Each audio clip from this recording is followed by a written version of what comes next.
No último boletim epidemiológico, foi informado que os casos positivos em Januária têm sido por contaminação comunitária. Vamos saber mais sobre isso? Nós estamos aqui onde funciona a telemedicina no município de Januária, que é um atendimento médico via telefone.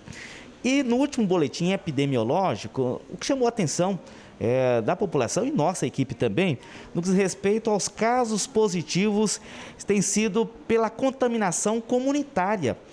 Nós convidamos a médica a doutora Laís Almeida para explicar um pouco sobre essa definição dessa contaminação comunitária, doutora. Bem, contaminação comunitária significa que, geralmente, as pessoas se contaminam dentro de uma determinada localidade, no caso de Januária, definida, né, em um determinado espaço de tempo. Ou seja, pessoas de Januária transmitem para pessoas de Januária. Não necessariamente elas se contaminam em outro local, elas simplesmente, pode até tenham se contaminado em algum local anteriormente, mas atualmente, naquele determinado espaço de tempo, ou seja, de aproximadamente um mês que a gente está contabilizando, a transmissão acontece de pessoa de Januária para pessoa de Januária. E uma característica de Januária, que eu estou vendo que é um pouquinho diferente de outros locais, é que essa contaminação é muito dentre as famílias. Às vezes, 5, 6 pessoas da mesma família, elas se contaminam por conta das reuniões, vamos dizer, das reuniões familiares que aqui em Januária. Depois do isolamento, as pessoas pensam assim, não, eu vou ficar só com minha família, né, porque eu estou seguro, não vou ter contato com pessoas de fora. Então, acaba que, depois dessas aglomerações familiares, cerca de 6 casos surgem na mesma família. Por isso que o boletim ele aumenta às vezes de uma vez, porque testam várias pessoas da mesma família praticamente numa mesma época.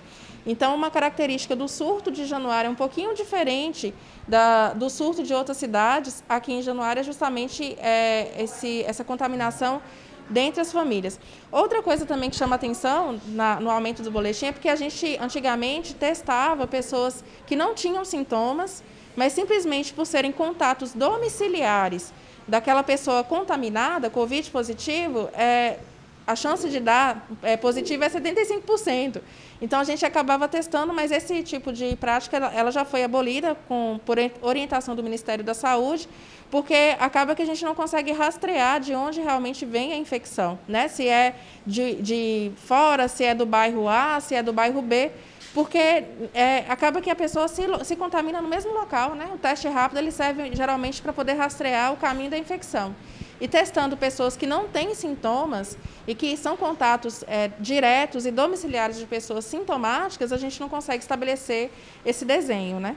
Agora, já tem como fazer aproveitando até o gancho, a palavra desenho, desses casos, onde estão localizados, em bairros, ruas da cidade?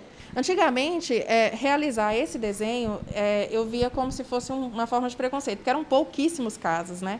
Então, assim, hoje, como a gente tem cerca de 12 casos, 6 casos por semana, eu acho que essa exposição ela já se torna menor, né? Então, a gente já está buscando, né, meios de fazer isso, já solicitamos às entidades competentes e logo, logo vai sair um desenho local né, com quantificação, não quantificação exata, né, mas de taxas de infecção naquele bairro, porque aí as pessoas podem ficar mais alerta.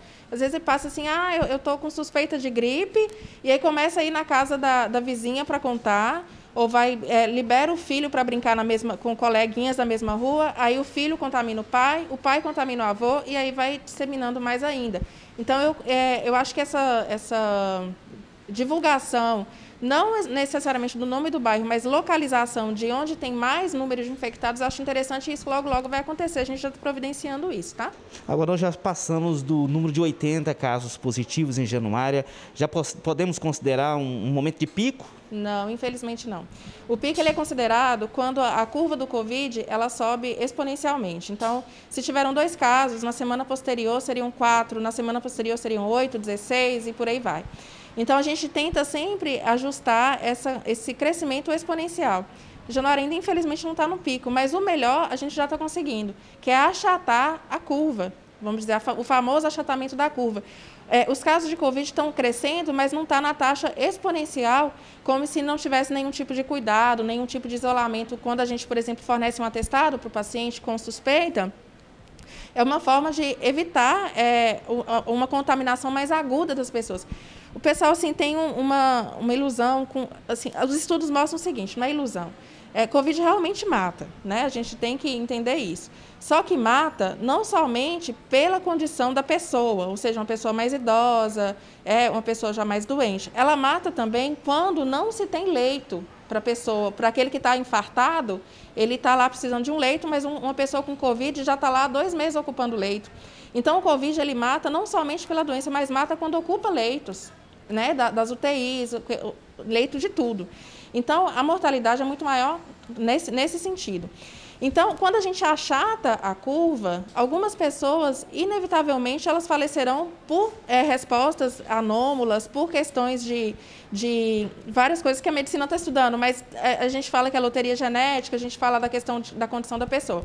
Mas ela mataria muito mais se, por acaso, o infartado, o paciente com overdose, o paciente com TCE, um traumatismo craniano, não tivesse leito porque está sendo ocupado por pessoas com Covid. Então, esse achatamento da curva está sendo efetivo. Como o Covid é uma doença de alta transmissibilidade, infelizmente, com o passar do tempo, todo mundo vai pegar realmente o Covid. Só que se a pessoa pegar o Covid e não tiver um leito de hospital, aí é morte na certa. Então, esse tipo de morte a gente, infelizmente, tem que evitar. E eu acho que está sendo efetivo pelo menos até o momento está sendo efetivo. Mas também tem a questão da contaminação que ainda não está no pico no pico de contaminação ainda. Quando tiver, pode ter certeza que eu vou divulgar e vou falar, a gente realmente está no pico, então vão afastar mais ainda. Ô, doutora, aproveitando aqui essas explicações que são importantes para a nossa população, a gente sempre no boletim tem as informações, que os teste rápido e o PCR, né? Fazer a definição disso. E o teste rápido, tem muita gente que pensa que já tem que fazer o teste imediatamente e tem um prazo, um tempo disso, né? Então, existem 2 tipos de teste. Existem 2 formas da gente achar que a pessoa teve contaminação pelo Covid.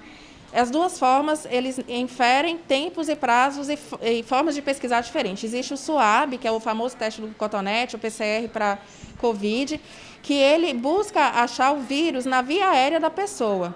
O melhor tempo de coleta desse exame é do 3º até o 7º dia. Melhor tempo, mas ele pode ser coletado pós-óbito, por exemplo, depois que a pessoa morre. Pode ser coletado até no máximo 21 dias após o início dos sintomas. Existem estudos mostrando que a gente ainda consegue achar o vírus, né, na via aérea da pessoa até 21 dias após a contaminação, né? Mas, então, o PCR ele é solicitado por nós do 3º até o 7º dia. Existem grupos que a gente solicita prioritariamente. Não é por questão de tempo que a gente solicita o PCR ou o teste, de tempo de infecção, e sim pelo tipo de pessoa que a gente tem que investigar. O PCR, ele busca achar o vírus na via aérea. O teste rápido, ele busca achar a resposta do nosso organismo ao vírus. Que, no caso, eu preciso de tempo para que o organismo produza anticorpos suficientes, em quantidade suficiente, para a gente conseguir detectar a presença desses anticorpos no teste rápido e sorológico. O que a gente está percebendo aqui em Januária é que, às vezes, quando a gente testa com 10 dias, a gente não acha ainda um paciente positivo. Então, quanto mais eu postergo o exame, se eu puder postergar, eu postergo, para ver se a gente acha, com certeza, a resposta em nível suficiente para detectar esses anticorpos no teste. Existe a possibilidade também de falsos positivos com esse teste. Porque existem alguns vírus, principalmente aqueles quando a gente testa IgA, eles dão reações heterólogas, ou seja, o citomegalovírus, Epstein-Barr, o HTLV, eles produzem anticorpos muito semelhantes ao do Covid para os testes. Então, o IgA, ele às vezes dá um pouquinho de menos confiabilidade. Mas o IgM-IgG, sim, tem confiabilidade suficiente, né? Quando ele dá positivo, a chance da pessoa não ter Covid é muito baixa. Agora, quando ele dá negativo, ainda assim a pessoa pode ter Covid. Por isso que é importante a consulta médica, a realização do teste somente no prazo determinado por um médico competente para isso. Nós, da telemedicina, aqui estamos à disposição para isso, para indicar o prazo. Não adianta, eu tive febre hoje e a doutora me pediu um teste rápido. No outro dia, se você fizer o teste rápido, vai dar negativo. Pode ser, assim como já aconteceram várias vezes aqui. Às vezes a pessoa faz no desespero, faz lá o teste no mesmo dia do início dos sintomas, vai dar negativo. Testa depois de não sei quanto tempo, de 10 dias, 12 dias, dá positivo. Então, assim, a chance do falso negativo no teste rápido é maior se não realizado no tempo correto. Muito obrigado, ok. Importantes informações. Então, gripe, os sintomas de gripe, dor de cabeça, garganta, coriza, esses sintomas de gripe é importante. O que é gripe, né? Para o médico, se um médico fala que a pessoa tem gripe, necessariamente ele tem febre, coriza, congestão nasal e mal-estar. Para o médico. Para as pessoas, gripe geralmente é só uma coriza, uma congestão nasal. Por isso que às vezes a gente pergunta qual o sintoma de gripe, né, necessariamente, que você está sentindo. Os sintomas necessários para poder fazer o teste são dor de cabeça, coriza, perda do olfato, do paladar, febre, calafrios. São esses sintomas necessários para a gente poder realizar o teste. Se tiver somente... dor de garganta e tosse e dispneia, esqueci desses também. Então, se tiver dois desses sintomas, a pessoa já está habilitada para realizar o teste no tempo correto e existem precauções que tem que se tomar. Por exemplo, afastamento das atividades laborais da pessoa com suspeita, bem como todo mundo da casa. E é isso que está achatando a curva. Então, assim, isso é extremamente importante. É por isso que vocês têm que procurar um médico para poder realizar esse afastamento, porque é isso que achata a curva, é isso que diminui a mortalidade de pessoas pelo Covid. Porque, infelizmente, daqui 2 anos, 3 anos, todo mundo vai ter contato com o vírus. Mas se todo mundo tiver contato de uma vez com o vírus, a mortalidade das pessoas é muito maior. Então, é importante, sim, procurar um médico. Se tem algum desses sintomas, procure o médico para a gente poder realizar a propedêutica, fazer as condutas corretas, né?